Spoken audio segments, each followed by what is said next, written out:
Chapter 2 biological classification introduction.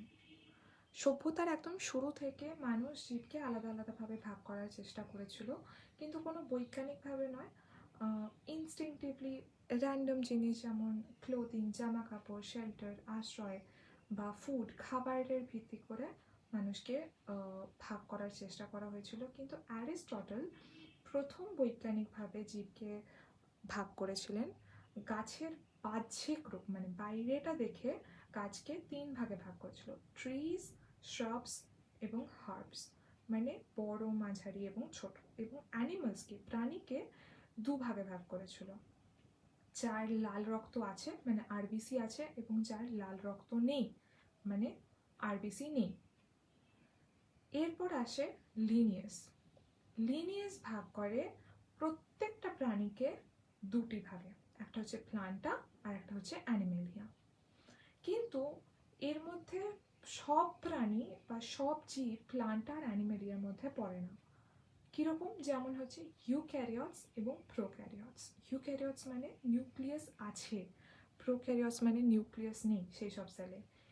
You কিভাবে মনে রাখবো? ইয়েস মানে নিউক্লিয়াস আছে, প্রোক্যারিওটসে নিউক্লিয়াস নেই। ফটোসিনথেটিক এবং নন ফটোসিনথেটিক।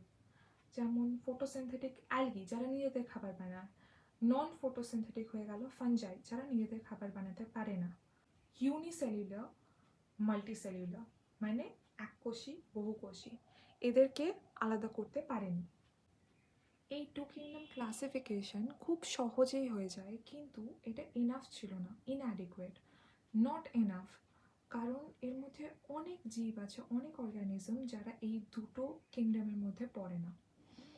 শুধু বাহ্যিক রূপ মানে বাইরের মরফোলজিটা দেখলেই চলবে না, ভেতরে সেল স্ট্রাকচার মানে কোষটা কিভাবে গঠন হচ্ছে, নেচার অফ ওয়াল, সেলের যে দেওয়ালটা সেটা কীরকম, মোড অফ নিউট্রিশন, কোথা থেকে পুষ্টি পাচ্ছে, মোড অফ রিপ্রোডাকশন মানে বংশবিস্তার কিভাবে করছে, এবং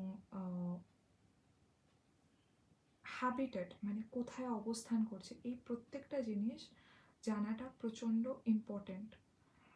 এই সব কিছুতে ক্লাসিফিকেশন বারবার সময়ের সাথে সাথে চেঞ্জ হয়েছে। প্লান্টস অ্যান্ড অ্যানিমালস কিন্তু কনস্ট্যান্ট রয়েছে, কিন্তু এটার ভেতরে অর্গ্যানিজমস, কোন কোন প্রাণী ঢুকেছে, অনেক প্রাণী ঢুকেছে, সময়ের সাথে সাথে অনেক প্রাণী বেরিয়ে এসছে। এবং এই যে মানে 2 কিংডমের ইনএফিসিয়েন্সি মানে যথেষ্ট ছিল না বলে 1969-এ আর এইচ উইটাকার একটা